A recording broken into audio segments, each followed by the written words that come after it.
Of the happiest place on earth, where any discount that they offer is just a little joke, and you have to get a bank loan for a churro and a Coke.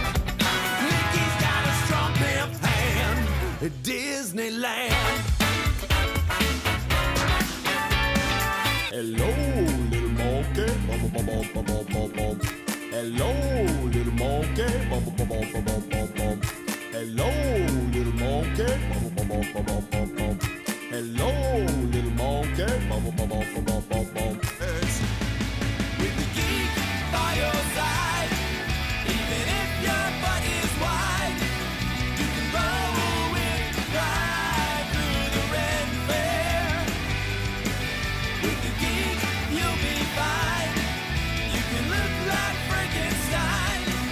He will not decline. You're the answer to his prayer. His geeks don't care.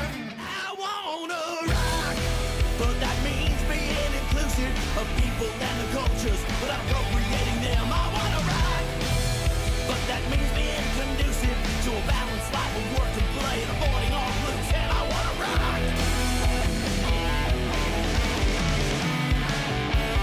'Cause I got boots and a hoo-hoo and nothing really better to do than me. With a magic wand from Hitachi, my friends would often ask me why my clothes are all askew. And I'd be digging in my pockets like I was a kangaroo. 'Cause nature will have blessed me with a man in a canoe. I got boobs and a hoo. I got boobs and a hoo.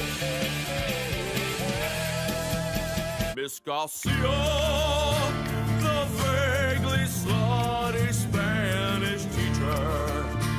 One young man could learn how to roll his R's when his pants look like he's hiding cigars. The only phrase in his mind is estoy cachando, which is Spanish for I'm super horny.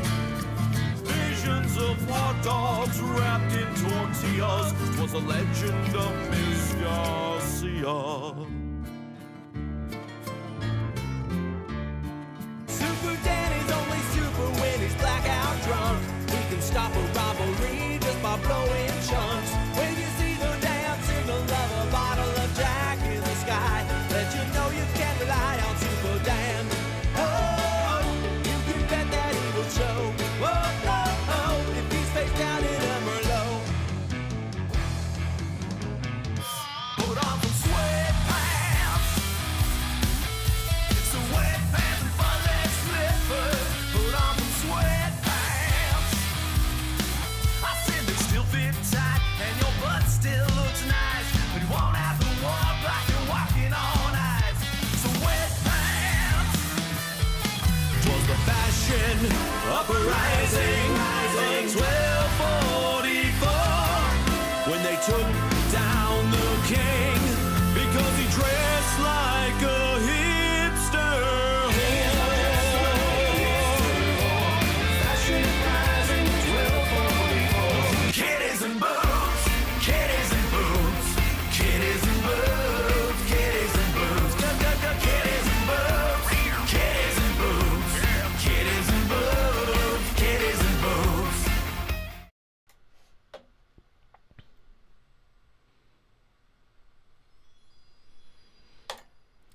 It's word salad, word salad, word salad. Here we go. It's me, it's Phil. All right. Hey, everybody. Thanks for tuning in. It's lovely to be here. It's been a while. I think that been busy the last few Thursdays with gigs and performery things and all that kind of stuff. I see Kara in the comments. What's up, Kara? Yeah, drop a comment in if you're watching, and we'll have some fun tonight. I got to tell you about some stuff that went down last weekend. I got a new song I'm going to play for you. Brittany's here. What's up, Brittany? Good to see you. So sorry my hair's a disaster today. Steve's here. What's up, Steve? It's been super busy the last few weeks on Thursdays with gigs and travel and all sorts of crazy stuff. So sorry we haven't been able to do this. But all that gigs and travel and things like that means that I will be able to come and see you in your places very soon. That's the big part of what we're building out here. So anyway, let's start with a song.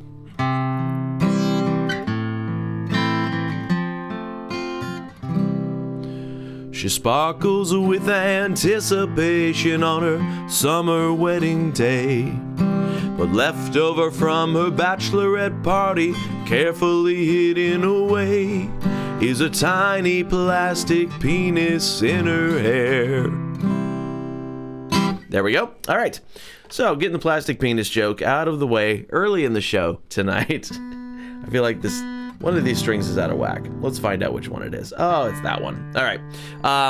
That's a song from Do You Believe in Tragic, if you haven't heard that album yet. And it's actually one of my favorite ones. I like that one a lot. Okay. So, let's see here. Let's do some tour dates first. I don't have a ton of tour dates coming up in the immediate future. They're all casinos. But let me give you the quick rundown here. Kara, you're going to be excited. Let's see here. April the 6th. This is a good place if you can't get out to one of my live shows. You can, if you have a VR headset, you can come and see me at the Failed to Render comedy show, which is now in Meta Worlds, I guess the app is called. Anyway, that's at April 6th, 7 p.m. Pacific, and whatever that time is where you are.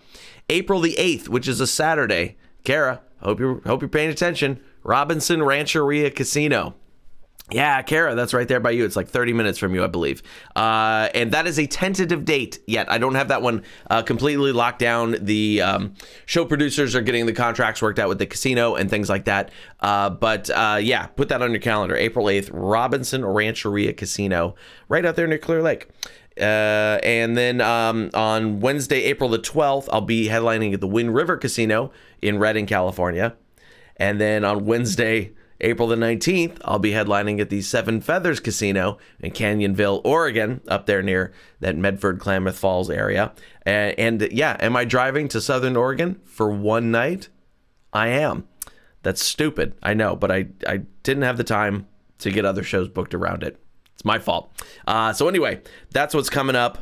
And then May 5th and 6th. This is funny. May 5th and 6th, I'll be at the Alameda Comedy Club in Alameda, California, featuring for Maya DiGiorgio. And it's Cinco de Mayo weekend. It's May 5th and 6th. And who's he get? 2 Italian comics. All right. Why not? Why not? All right. Let's play another song here. By the way, I'm not feeling super hot tonight. But I didn't want to blow you guys off on this. I wanted to make sure that we did this. I think I've got the stomach thing that my dad had. Just feeling just crampy and weird today. And it's also a girlfriend birthday eating weekend. She's got big eating plans this weekend for her birthday. So I'm trying not to mess them up. Let's see here. Let's do this one. I don't know if I've ever performed this one. This one's called Stardust. Let me brush the stardust from your hair. Heaven's clouds obscure you from my eyes.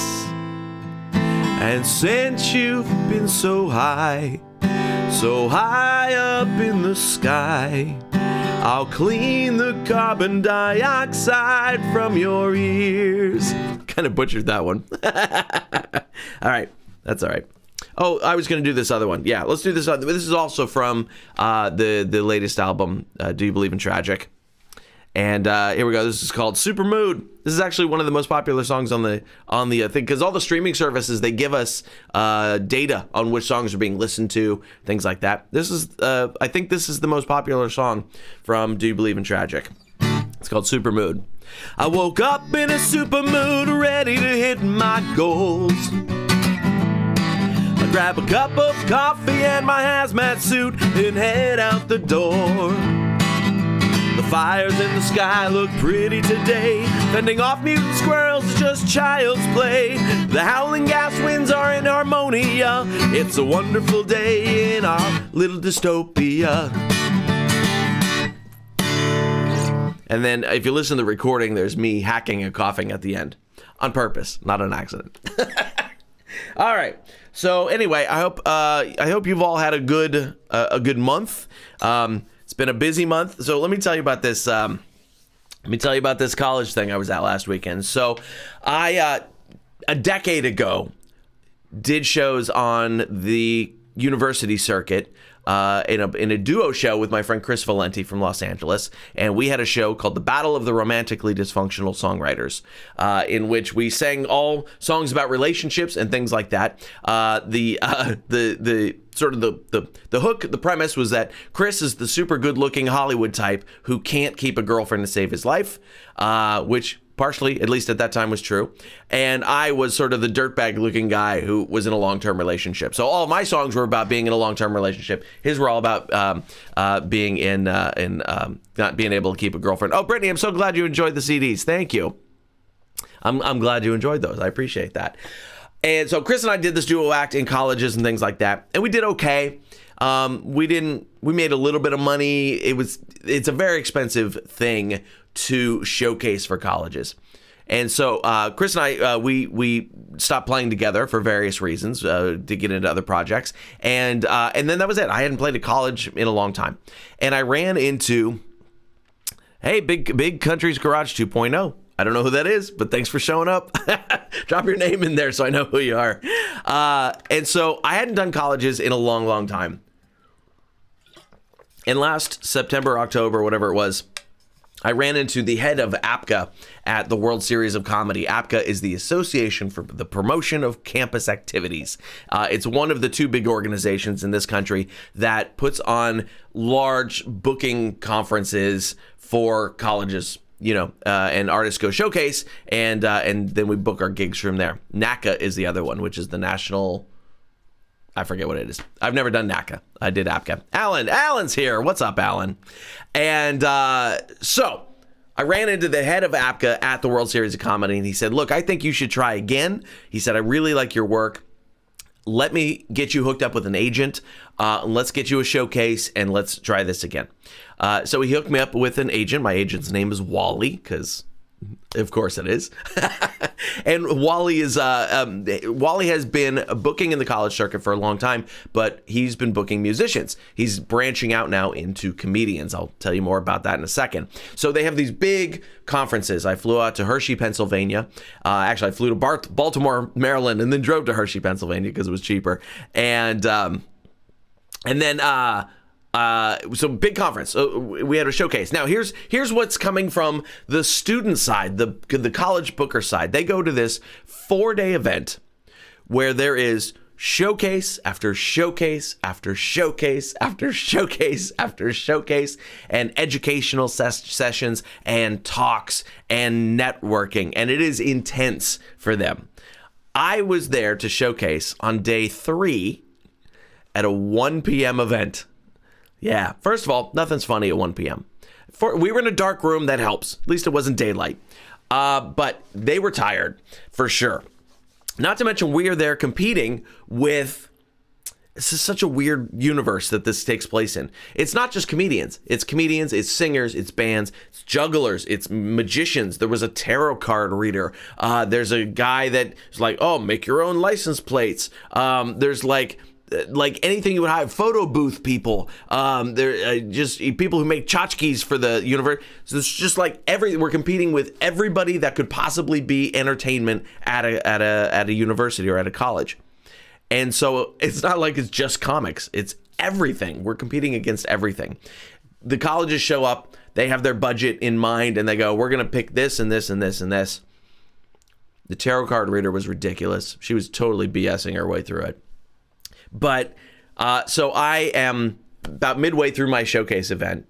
We 10-minute showcases, right? And on my showcase event, there was 3 or 4 comics, a couple of them really good friends of mine, so that was fun. There were some musicians, there was a couple of magicians, there was a juggler, and I was about midway through that show doing my set. And I had been working on this set for weeks, for months. I've been working on this set to prepare for it, rehearsing it, trying it out in clubs, tweaking it, rewriting, doing all the stuff.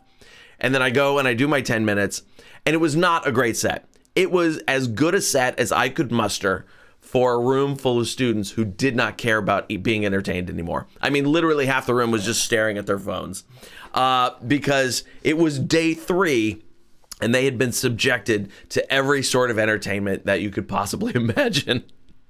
So what happens after all that? After I've traveled, 2 days there, 2 days back, all the driving, the flying, the preparation, not to mention the money. These are very expensive propositions. I sunk with travel and everything, probably close to $3,000 to go perform for 10 minutes in the hopes that some of these kids enjoy what I do and will book me. So they go into co-op and my agent takes care of this part. They go into the booking session, and we got one interest form, but now he's doing all the follow-up, and that's the agent's job. So he's doing all the follow-up. So let me tell you a little bit about Wally. Wally, my agent, he runs Wally's World Entertainment Company. And like I said, Wally has mostly worked with musicians, and this year he's decided to take on a few comedians. And so this is who we had there. It was me, who, granted, slightly too old to be doing the college circuit. There was another middle-aged guy who's been doing the college circuit, and he had a terrible set. He's very funny, but he had a terrible set. He was on the same one that I was on. So we got 2 middle-aged guys who are kind of too old to be doing that circuit to begin with.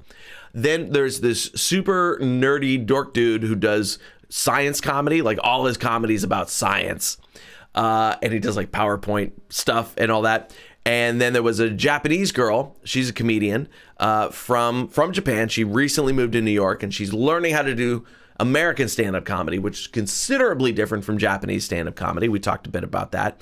And so, yeah, we got 2 middle-aged dudes, a science dork, and a Japanese girl who, frankly, doesn't speak English all that well. And I was like, what kind of Bad News Bears shit is this of an agency? I mean, we were like the unlikely... We're going to duke it out. We're going to book some gigs from this thing. I don't know. It was just very weird. And there is, you get into that college thing of, now you all know I am super liberal. I am very liberal. And these college kids could even out liberal me. It was amazing. And I understand why. I understand that they're forming their new lifestyle. They're forming their view of the world. They're experimenting with lots of different things, and I'm totally okay with that. But it is weird to be there and sort of see it when you've got an extra couple decades on them of experience and life experience and things like that. So anyway, the bottom line there is hopefully I'll be doing some college gigs in the fall, and college gigs pay super well. And that means that I can use those as anchor dates to book other dates around them, whether that be private shows for the likes of yourselves, or clubs or theaters or venues or whatever it is. So anyway, that's a little trip through the college booking world. It's very strange. It's hanging out with college kids who were extremely bored by the 3rd day of that event. All right. Man, I don't know. It costs a whole lot of money to do that, and I'm not entirely sure it was worth it. But it's the nature of the game. You got to give it a shot, right? I don't know. It's very strange. You want to hear a new song?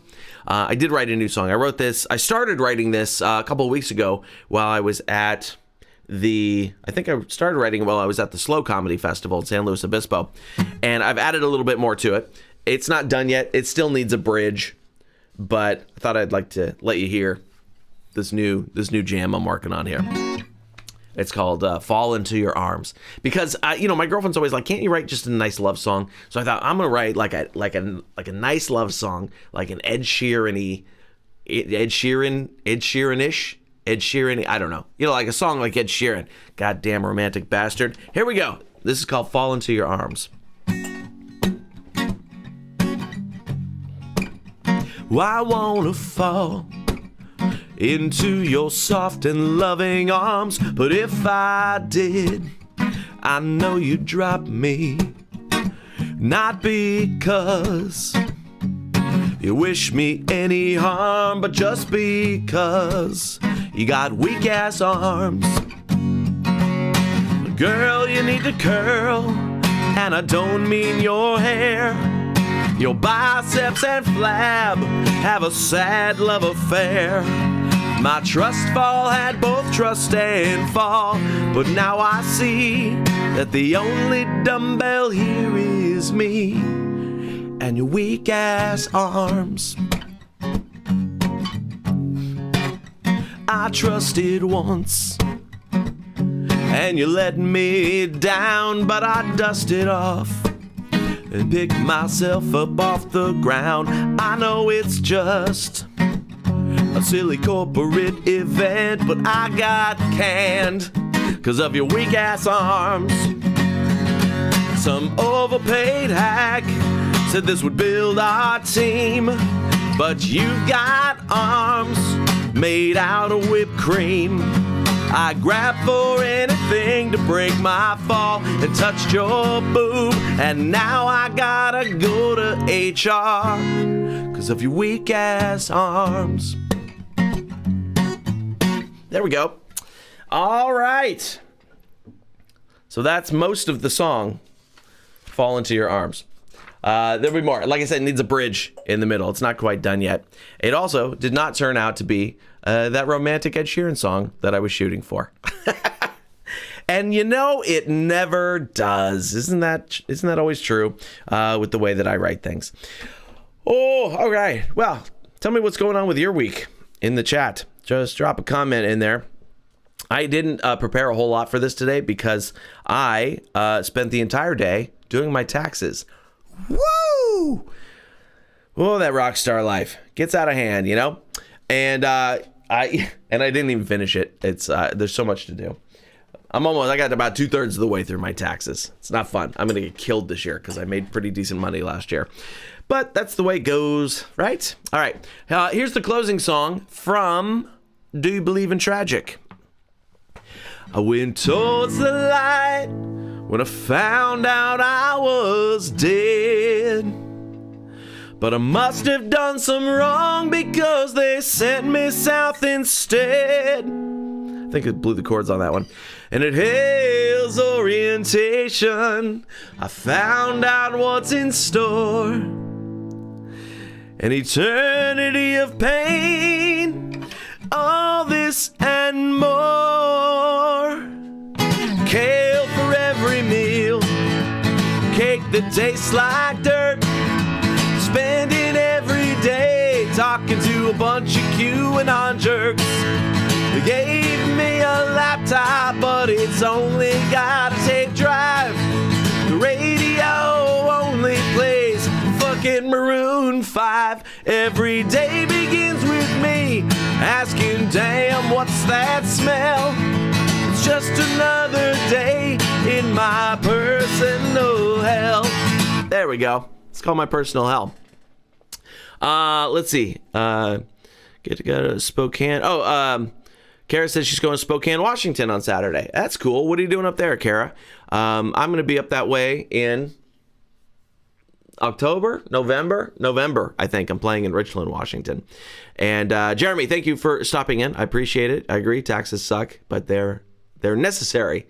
I just try to remember that they are going to actually pay for things that I enjoy and use, like roads, things like that.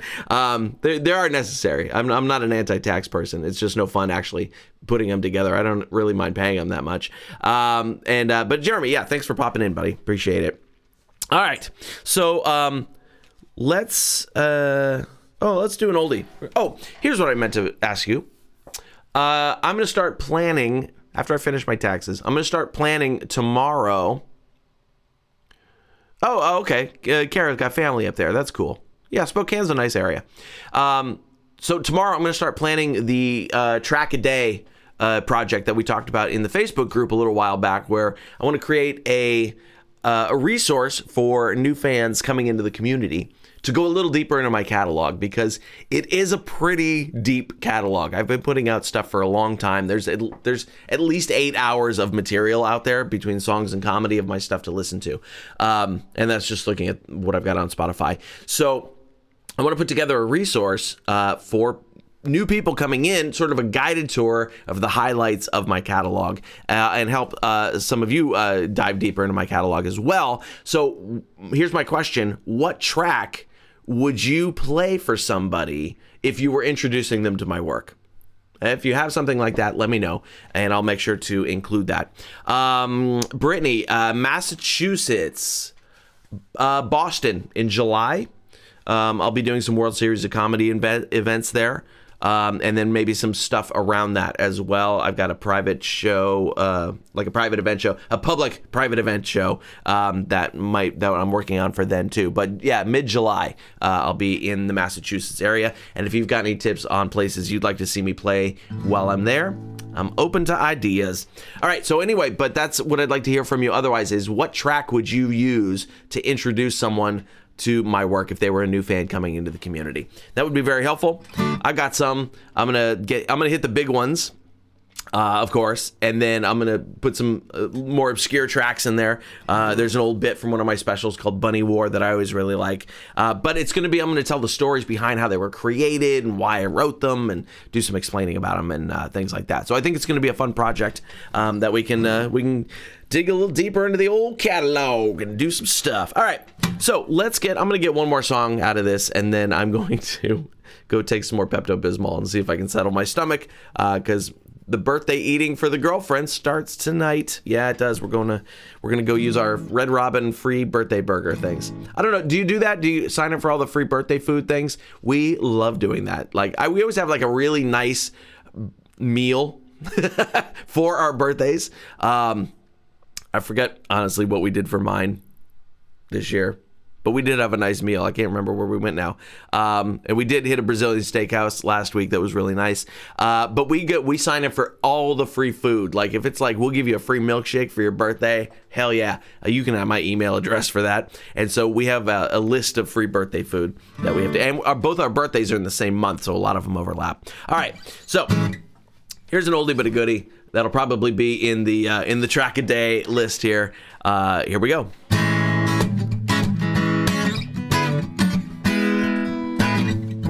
Baby, we got a love life to shame all others. You and me go great together, like chocolate and peanut butter. But baby, let's flip the script, change it up a little bit. Let's have bad porno sex. I'll leave my socks on for you, bad porno sex.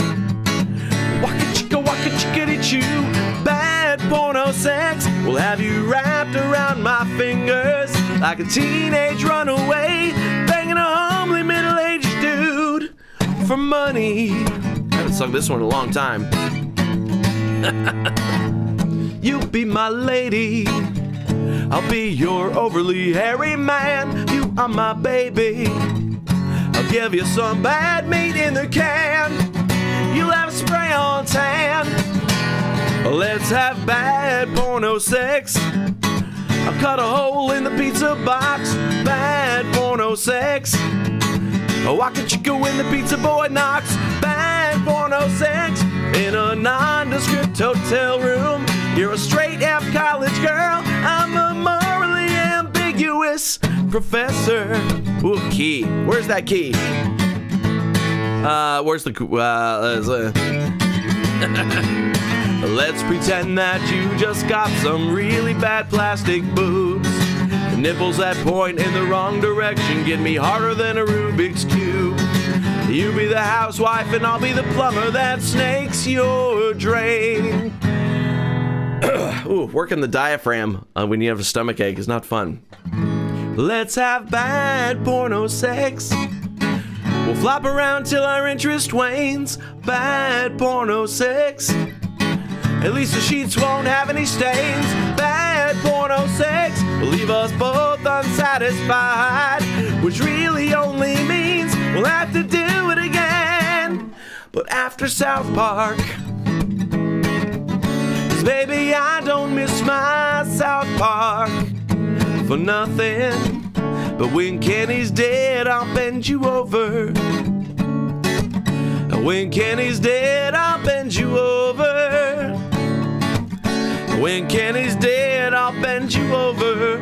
Some bad, oh Jesus, bad porno sex. Well, I don't know. All right, voices all over the place tonight. I don't know what's going on with that.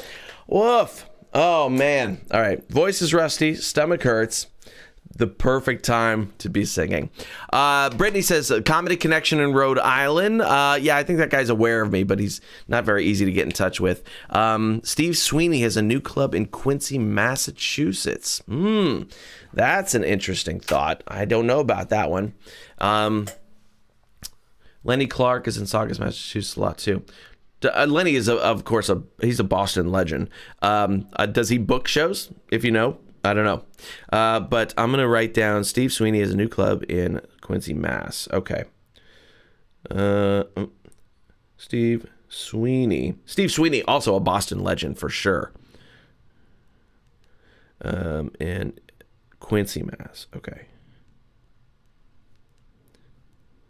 Okay. Thank you, Brittany. I will look into that and see if there's something that I can work out there. The trick is... the World Series stuff is going to be on the weekend, and his club stuff probably is too. Prince Restaurant in Saugus, Lenny Clark. Okay. Good. It'd be fun to meet Lenny Clark. I've never met the guy, but he is a legend. Lenny Clark, Prince Restaurant, Saugus, Mass. Okay. Thank you, Brittany. I will follow up on both of those and see what else I can book for that time out there. I'm looking forward to it. One of my coaches that I meet with a couple times a month, she's in Boston, and so I'm looking forward to actually seeing her in person, having a coffee or something. And hopefully you too, Brittany, and anybody else that's on that end of the world.